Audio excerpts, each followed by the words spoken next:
I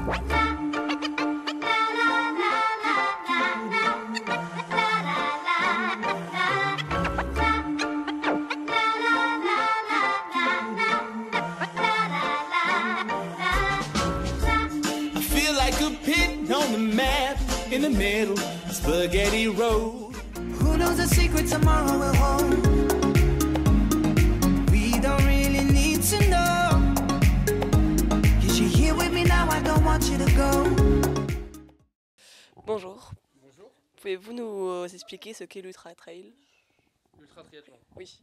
Ultra triathlon. Ultra triathlon. Je prends le micro.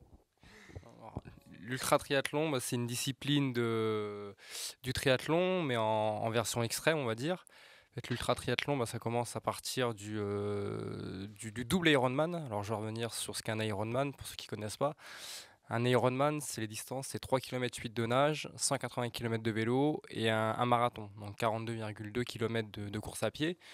Et donc l'ultra triathlon, c'est ces distances-là, mais qui se par des multiples. Donc multiples de 2, de 3, de 4, de 5, de 10, de 20, de 30.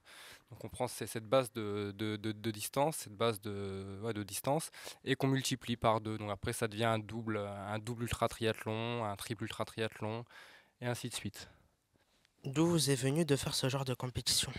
Alors j'ai commencé le triathlon il y a 5 ans, et en fait avant de faire du triathlon, je faisais donc du trail. Je fais beaucoup de trail, d'ultra trail, j'ai touché un peu à tous les sports. J'ai aussi beaucoup de sports de combat, kickboxing, boxe thaïlandaise, karaté contact. Et en fait, à force de réussir mes challenges, tout ça, j'ai voulu en faire d'autres et j'ai voulu découvrir le triathlon. Et en 2011, je me suis jeté dans le grand bain. En 2011, j'ai commencé le triathlon par l'Ironman de Nice. Et ça a été une réussite. Et de là, j'ai découvert un autre monde, donc le monde de l'ultra-triathlon. Et j'ai voulu découvrir ça. Et en 2014, j'ai découvert l'ultra-triathlon. Quelle est votre préparation avant un ultra trail? En ma préparation, que ce soit pour un trail, ultra-trail, triathlon, ultra-triathlon, c'est un peu compliqué parce que j'ai beaucoup d'activités professionnelles. Je suis pompier de profession, j'ai aussi des activités dans l'immobilier. Enfin, je suis beaucoup pris, donc j'ai pas beaucoup de temps pour m'entraîner. Enfin, en tout cas, j'ai pas le temps que je souhaiterais pour m'entraîner correctement. Donc mes entraînements, c'est très aléatoire. Ça peut être pendant une semaine, ça va être à 5 jours sur 7. Il y a des semaines où je ne vais pas m'entraîner parce que mon planning professionnel fera que je ne peux pas m'entraîner. Et voilà, c'est un peu la montagne russe. Il y a des semaines, ça va être presque tous les jours. Il y a des semaines où il n'y aura rien du tout. Voilà, je m'adapte par rapport à mon planning et j'essaye d'être le plus efficace possible dans mes entraînements pour le jour J. Comment faites-vous pour tenir autant de jours? Alors c'est une bonne question. C'est vrai qu'un ultra triathlon, comme je l'ai dit tout à l'heure, ça a commencé sur un double Ironman. Donc un double Ironman, c'est entre 25 et 35 heures d'effort, selon le rythme à laquelle on avance. Mais pour ma part, c'est 28 heures d'effort. Sur des trips, c'est 50 heures, ça va entre 45 et 50 heures d'effort. Ça peut aller beaucoup moins pour d'autres personnes. Donc comment je fais pour tenir? Il y a beaucoup de plaisir.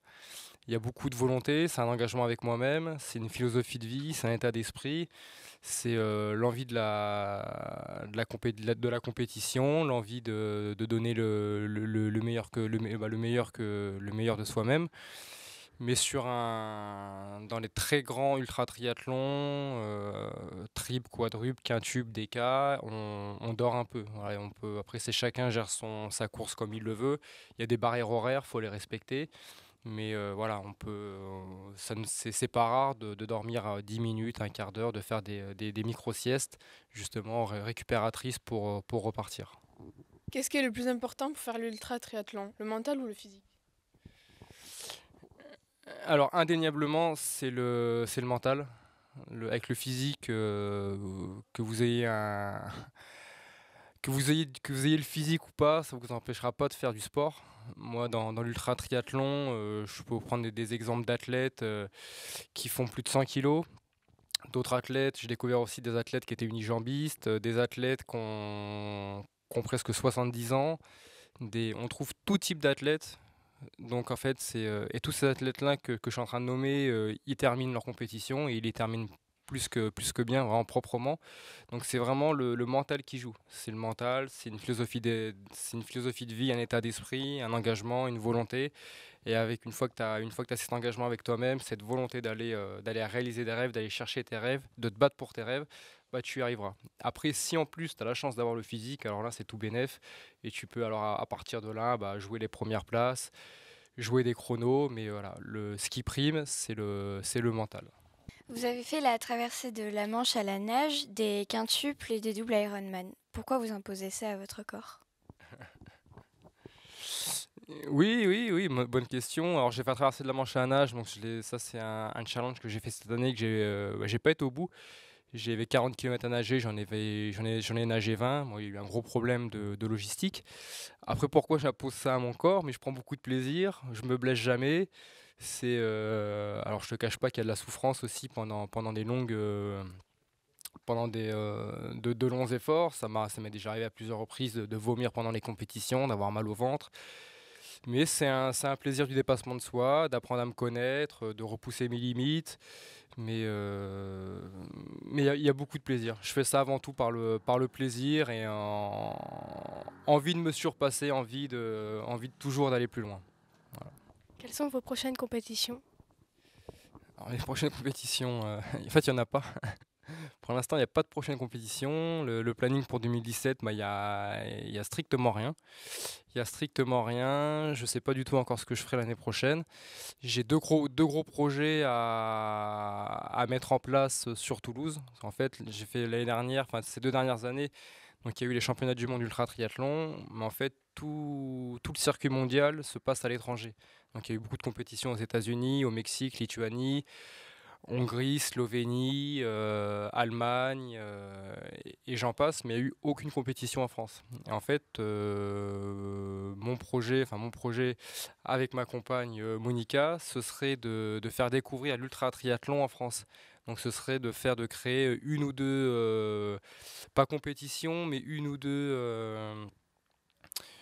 deux manifestations à Toulouse sur l'ultra triathlon. Voilà. Là, ça reste en pourparler encore avec la mairie. Je ne sais pas si ça aboutira ou pas.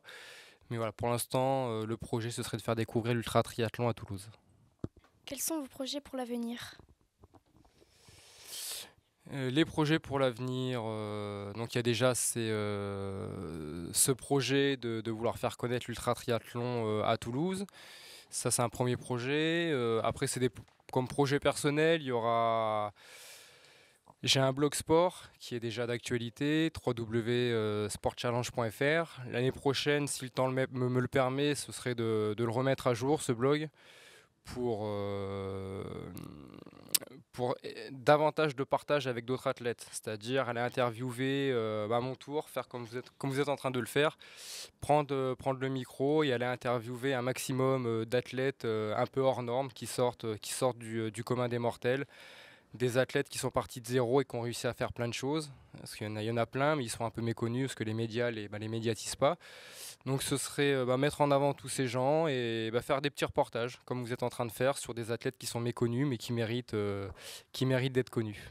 Voilà. Quel est votre palmarès? Alors, mon palmarès en sport, il y a un peu de tout. Moi, j'ai commencé par la compétition, j'ai commencé par les sports de combat. Donc je me rappelle des chiffres, en 2009 j'ai fait vice-champion de France de karaté contact, 2011 j'ai fait vice-champion de France amateur de boxe thaïlandaise, en 2007 j'avais fait ma première compétition, j'avais fait finaliste de la Coupe de France de full contact en amateur. Et après, en trail, ultra trail, je me suis toujours contenté de finir mes courses. Et après, le titre suprême que j'ai eu, donc c'est en ultra triathlon, où j'ai décroché le titre de champion du monde cette année. Est-ce que vous avez un modèle ou un champion français qui vous impressionne et pour quelle raison? Oui, des modèles. J'ai pas un modèle. Moi, je m'inspire de tout le monde. Je m'inspire de tout le monde, des champions ou non. J'essaye de prendre ma motivation partout. Après, pour l'ultra triathlon, pour le titre que j'ai décroché de champion du monde, Les modèles que je peux avoir, vous les connaissez pas, mais bon, je vais quand même les citer. Il peut y avoir premier athlète l'un des premiers athlètes que j'ai côtoyé, ça a été Guy Rossi. Donc Guy Rossi, il est 3 fois champion du monde de la discipline de l'ultra triathlon. Il fait encore des courses et c'est un homme qui a 68 ans. Il a plus de 30 ans de carrière dans l'ultra triathlon, donc c'est quelqu'un qui m'a beaucoup inspiré. Et d'autres personnes aussi qui partent avec des défauts, qui partent avec des handicaps physiques, on va dire, des unijambistes. Ça peut être ma source d'inspiration. Quand je vois des unijambistes finir ce type d'épreuve, ça m'inspire pour ne pas arrêter, même quand je suis dans les moments les plus critiques. Donc voilà, c'est ma source d'inspiration, c'est ces gens-là. Merci. Explain. Maybe we're helping each other escape. I'm with ya. Who knows the secret tomorrow will hold? We don't really need to know. 'Cause you're here with me now, I don't want you to go.